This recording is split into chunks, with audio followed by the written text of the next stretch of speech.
Good morning, baby. So I'll try to rush everything because I know you said you're rushing.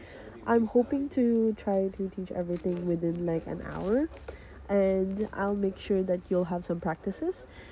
But a quick note though is that your teacher, what she did is group things together. So, for example, in your checklist, right, you have something called forecast error measures.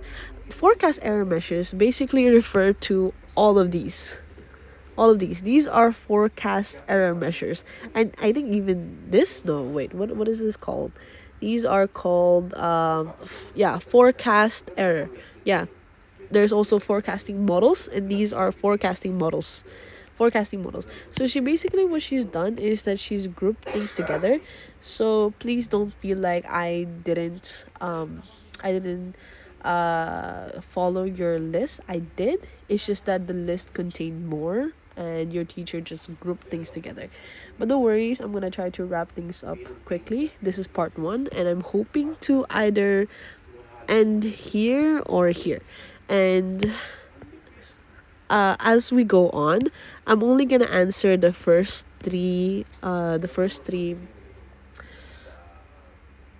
questions, the first three equations. I don't know if I actually call them questions, and then you can do the rest.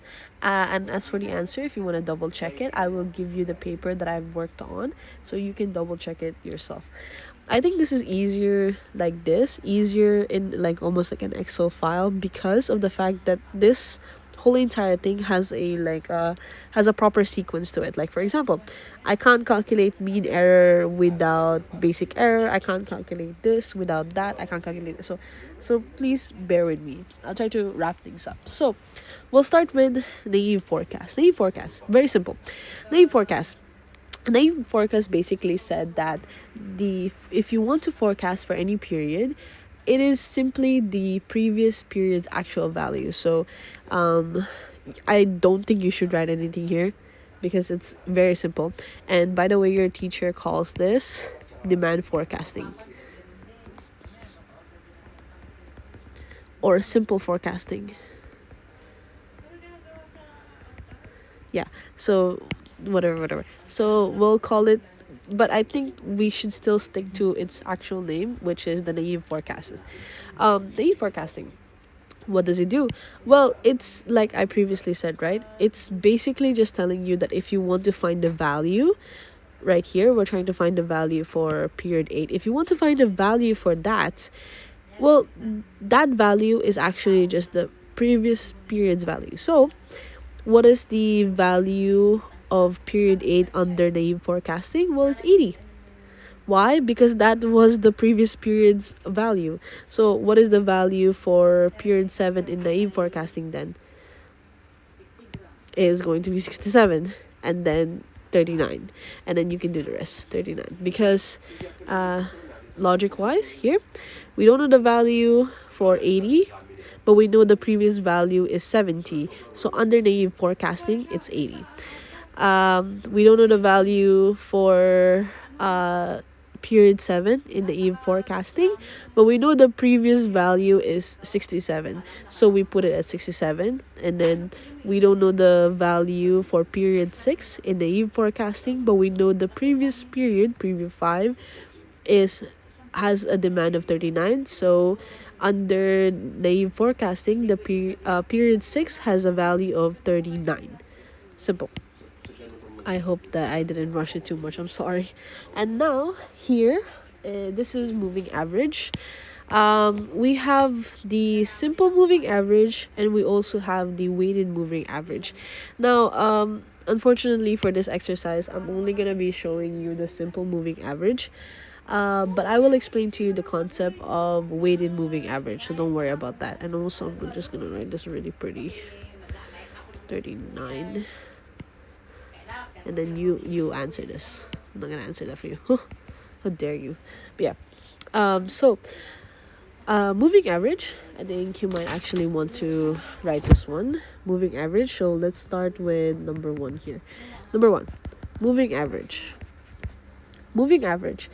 This is a technique that averages a number of the most recent actual value in generating a forecast. Now, I don't want to give you the statistic nightmare that they've given me. I'm going to give you the simple formula, if you don't mind that. I will give you my notes. So if you want to see the statistic nightmare that I had to deal with, go ahead, knock yourself out. But I will be giving you a simple formula for this video. So yeah, moving average. This is the simple one, okay? Moving average. Simple, simple. It's literally so simple, okay? The I will refer to this as Y, by the way, because Y is how we talk about demand in economics, and then period is just T, time. So I would say the sum, we note sum as like this, like this. But yeah, the sum, okay, the sum of ends previous Y, and then we have N. So N is referring to the period the moving average is talking about. So here it's referring to 2. It's referring to 2, right? What that means is that you have to look at 2 previous periods before, and here you have to look at 4 previous periods before. So if you want to answer it starting from period 8, right, you'll just have this is the simple equation, like I told you, it's division, right? It's division. So what is the value for 2 previous periods? It is 80 and 67. And then what is, how many periods are we looking at? We're looking at 2. So that will be 80 plus 67 divided by 2, which is equal to, give me a minute, 73.5. And then here again, what is the 2 previous periods from period 7? So you always want to, because you're already done with this, you're already done with the forecast. So whenever you're doing another forecast, don't even look at the previous one. So don't look at that. So here, what is the 2 previous demand from period 7? So we have 67 and 39. 67 plus 39 divided by 2 is equals to what? 53. Then again, what is the 2 previous periods demand starting from period 6? So 39 and 38. 39 plus 38 divided by 2 equals to 38.5. Okay, now you do the rest. The same logic applies for 4 moving average. It's just 4 periods instead. And by the way, when you're doing the 2 moving average or the 4 moving average, know that because it's telling you to calculate 2 previous periods or 4 previous periods, then of course by the time you get to here, you won't be able to answer. You won't be able to answer this one, or nor will you be able to answer the last 4, because once you get here, there's only 3 periods left. So how can you calculate that? Once you get here, there's only 1 period left, so you won't be able to calculate that. But yeah, so maybe I'll just answer one here so you can understand. Here, from period 8, what are the 4 previous periods? That is 80, 67, 39, 38, 4. 80, 67, 39, 38 divided by the number of periods, which is 4. And that equals to 56. Wow, 56. Okay, now we're gonna be going to exponential smoothing. Exponential smoothing. How did your teacher call it again? Exponential smoothing. She called it...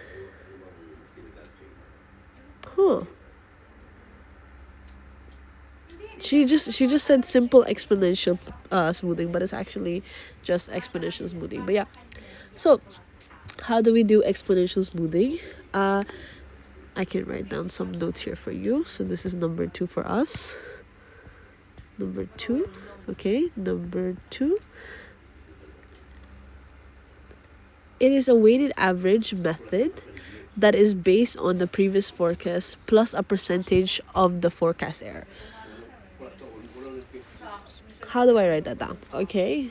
Well, they usually, for exponential smoothing, they will give us a perimeter, also known as alpha, and like a percentage or a number of alpha. So here in this example, we'll use let's use 0.25. Okay, so alpha is equals to 0.25. Okay, whenever we're starting at a point, I just realized how messy my thing looks, so I'm gonna just like answer this question, answer here with black, so you wouldn't be so confused. You'll start, whenever you're doing exponential smoothing, you'll have to start somewhere. Okay, whenever you start with that period, whatever period it is, let's say you start at period 2, but in our case we'll start at period 1, right? Whatever it is, just write it down directly. So the demand is 51. Okay, the demand is 51. And maybe in the next previous examples that you'll do, or the next questions that you'll do, you might have to start at previous 4. Period 4. If that's the case, you just have to write down the period. You just have to write down 38. But in this case, we're starting with period 1, so we just need to write down the demand for period 1. No calculation needed. Just write down the first period's demand exactly on under exponential smoothing. That's the first step for exponential smoothing. The second step is to calculate the exponential smoothing based on the alpha. So the demand, the way you calculate this is, again, another statistical nightmare, but I'll try to explain it as much as I can. So they given us the alpha number, which they also call the perimeter.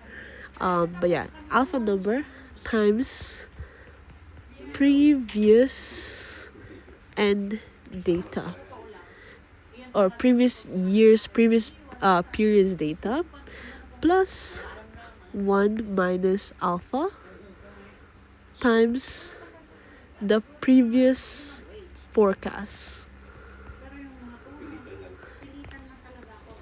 Okay, so we'll do the second one. And as you notice, right, as you know this, these three, you'll have to start from the bottom, but the moment you get to exponential smoothing, you start at the top. And I think from here onwards, you'll just have to start at the top. So let's do exponential smoothing step by step. Okay, alpha, what is alpha? We said alpha is 0.25, right? Times the previous ends data. What is the previous period's data? 51. Because we're doing period 2, and we're looking at the previous period's data, which is 51.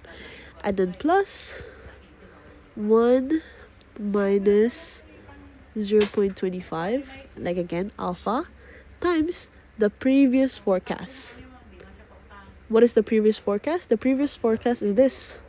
That's why we needed to have something to start it. That's why we need to have to start it. So 51. And that equals to 51 too. Damn. Okay, 51. And now I'm gonna do the third one, so you can do the remaining. 0.25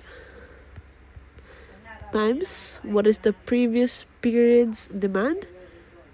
We're in period 3, 87. So 87 plus 1 minus 0.25 times the previous forecast, which is again is 51. That will equal to 60. Alright, now you answer the rest. I'm gonna clean this up and refresh everything because my iPad is lagging. But yeah, we're done with exponential smoothing.